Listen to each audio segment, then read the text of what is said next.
पहले 24 घंटे में विक्रांत को तबाह होता हुआ देख रहा हूँ। S-400 तबाह हो सकता है, तो आप क्या समझते हैं कि ये बच जाएगा? मोदी जाते जाते अखंड भारत क्या भारत को ही टुकड़े टुकड़े करा के जाएगा। इंडिया अगले चंद साल तक पाकिस्तान पर हमले की जरूरत नहीं करेगी। मोदी साहब और उसकी टीम काफी फ्रस्ट्रेट हो चुकी है। एक तरफ उन पे वोट चोरी का इल्जाम लगा रहे राहुल गांधी,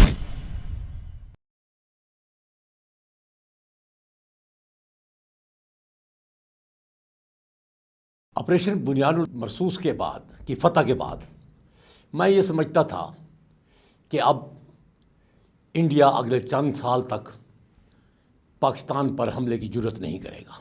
मेरे हर तजिए में ये पॉइंट हुआ करता था कि कोई जंग इमीडिएट नहीं है। हालांकि मोदी साहब बार बार बयान देते थे कि ऑपरेशन संदूर जारी है, फिर उन्होंने दावे करने शुरू कर दिए ऑपरेशन संदूर 2 होने वाला है। तो मैं हमेशा ये कहता था कि ये संदूर 1 जो जारी है वो बेसिकली उसकी प्रॉक्सीज की तरफ से जारी है। इंडिया जरूरत नहीं करेगा कि ईस्टर्न सेक्टर से दोबारा पाकिस्तान पे हमला करने की, क्योंकि जिस तरीके से ऑपरेशन मार के हक में उसको हजीमत उठानी पड़ी है, तो उस हजीमत के बाद उस हारी हुई फौज, उस नाकाम वेपन सिस्टम के साथ इंडिया कभी जरूरत नहीं करेगा दोबारा अपनी उस नाकामी को रीइंफोर्स करने के लिए पाकिस्तान पे हमला करें। लेकिन पिछले चंद दिनों में जो इंडिया के न सिर्फ बयानात हैं उनकी लीडरशिप के, जिसमें आर्मी चीफ ने पाकिस्तान के जोग्राफिया को ख़त्म करने की धमकी दी है, राजनाथ ने सरक्रीक पे धमकी दी है, कराची की धमकी दी है, मोदी साहब विक्रांत जो उनका नेवल एयरक्राफ्ट कैरियर है उस पे जाकर दिवाली मनाई है। उसके बाद मुझे कुछ लग रहा है कि प्रॉब्ली मोदी साहब और उसकी टीम काफ़ी फ्रस्ट्रेट हो चुकी है। उस पर इंटरनल पॉलिटिक्स का इतना प्रेशर पड़ चुका है, क्योंकि एक तरफ उन पे वोट चोरी का इल्ज़ाम लगा रहे राहुल गांधी, दूसरी तरफ उस पर पाकिस्तान से शिकस्त खाने का इल्ज़ाम लगाया जा रहा है।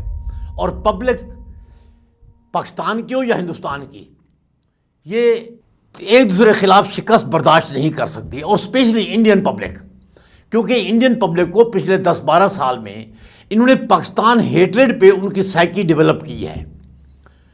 और अब मोदी को लग ये रहा है कि ऑपरेशन मार्का हक की शिकस्त के बाद शायद पब्लिक उसका साथ खड़ी ना हो, इसलिए वो ये चाहता है कि बाहर और दूसरे इलेक्शन से पहले वो कुछ न कुछ ऐसा कर जाए जिससे उसके पास पाकिस्तान को कुछ डैमेज करने के बाद वो डैमेज पब्लिक को दिखा सके कि देखो हमने ये बदला ले लिया है।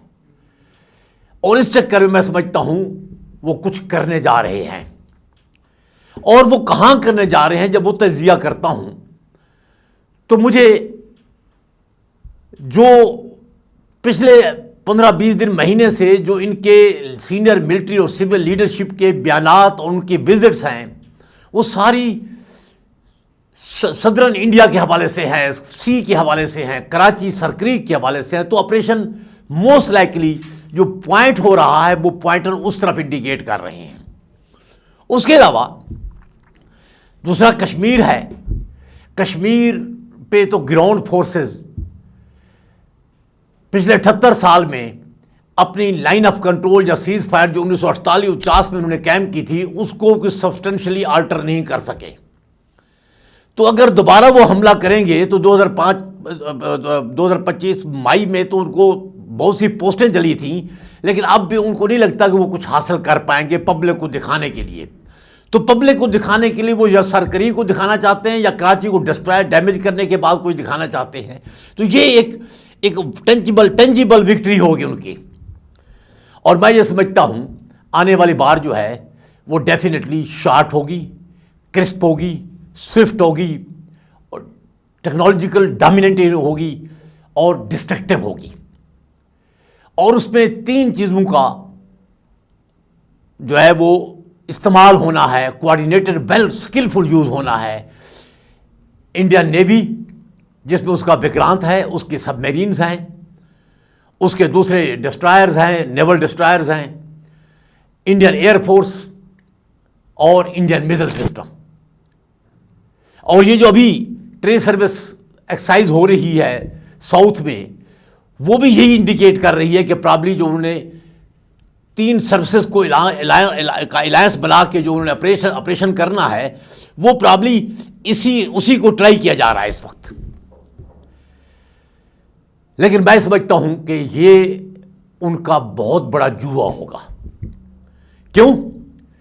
2016 में उन्होंने ऑपरेशन किया था ग्राउंड फोर्सेस को यूज करके, वो जो उड़ी के बाद उन्होंने false flag operation so called किया था। 2019 में अभिनंदन जब भेजा था उन्होंने एयर यूज की थी। 2025 मई में उन्होंने एयर मिसाइल्स स्टार्ट में यूज किए। तो इसका मतलब ये हुआ कि एयर का यूज जो है और मिसाइल का यूज जो है वो लोएस्ट थ्रेशहोल्ड बन चुका है किसी भी फ्यूचर वार में, और ये अभी भी होगा। लेकिन वो भूल जाते हैं कि 2016 में भी उनको इलेक्ट्रॉनिक वारफेयर ने बहुत जैम किया था। 2019 में तो उनके एयरक्राफ्ट, अभिनंदन के एयरक्राफ्ट को रास्ता नहीं मिल रहा था, इतना जैम हो चुका था। और 2025 में इनके राफेल जो है वो भी रास्ता भूल गए थे, उनके भी फंक्शनिंग नहीं हो रही थी, इसलिए इलेक्ट्रॉनिक वारफेयर पाकिस्तान का जो है टोटली उनको जैम कर चुका था।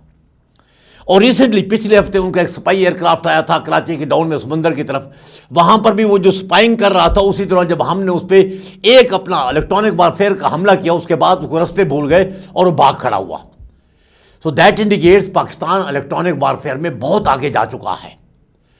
और आज का जो मिसाइल सिस्टम है वो ब्रह्मोस है या दूसरे हैं, वो जो एयर वारफेयर है, सबमरीन्स हैं, बकरांत है, ये सारे इलेक्ट्रॉनिक वारफेयर के टारगेट हैं, वो बड़े प्राइम टारगेट हैं। और इलेक्ट्रॉनिक वारफेयर जैम हो जाए तो ये रिडेंडेंट डक्स बन जाती हैं।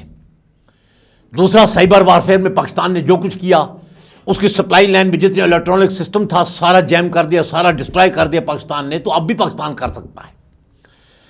तो मैं ये समझता हूं कि आने वाली बार अगर होती है तो पाकिस्तान का इलेक्ट्रॉनिक वारफेयर, साइबर वारफेयर तो अपने हिसाब से उनको जैम करेगा।